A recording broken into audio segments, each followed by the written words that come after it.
Hey everyone, welcome back to the channel.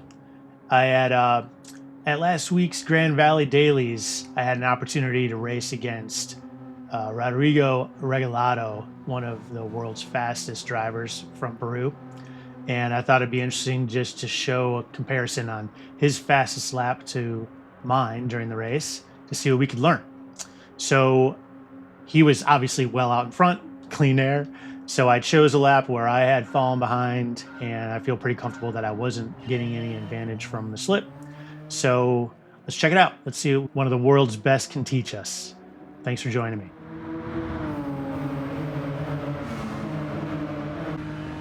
So starting out here, coming into the tunnel, I actually realized this isn't his fastest lap, but you can see here, I turned in a little early.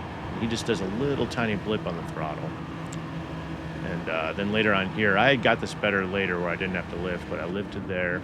And one of the big things that I noticed was he carried third, just a nice, easy, smoother brake through third. Coming out of the tunnel here, it was the first time I kind of noticed that he was using more of the track than I was. And you can kind of see it here as it comes up on just through that first sector. He's at a 35.5, I'm at a 36.15, so I'm already about a little over half a second behind him. There again, I dropped a second where he's just really smooth. It's got to be better trail braking. Again, another example where he's using a bit more of the track. He cut that corner a little bit more than I was. Here, I felt like our brake points were pretty consistent.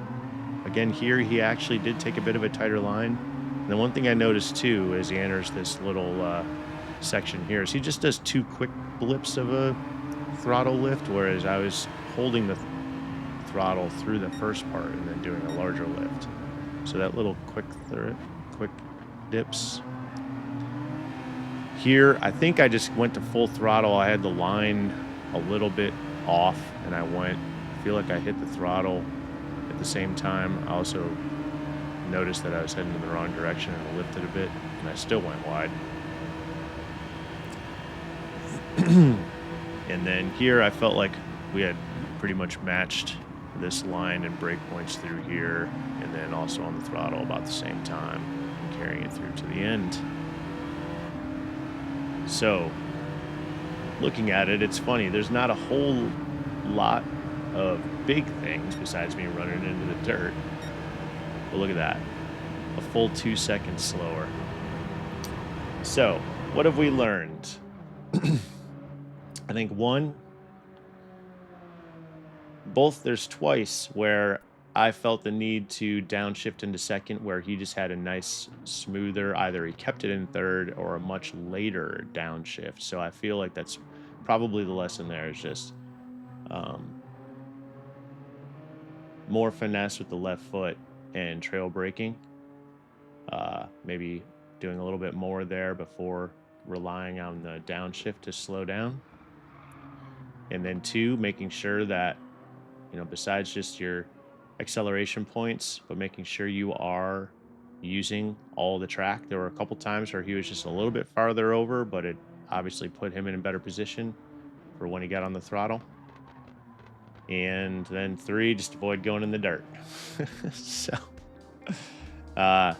anyway, it's interesting to see. It's crazy how small little mistakes all add up to 2 seconds. So anyway, hope you enjoyed the video. If you have any more insight into what I was doing differently, please throw it in the comments. I'd love to hear what your thoughts are on this, and let me know what you think. Thanks for joining me. Like and subscribe, and hopefully be coming back for some more live streaming videos in the future. Thanks again.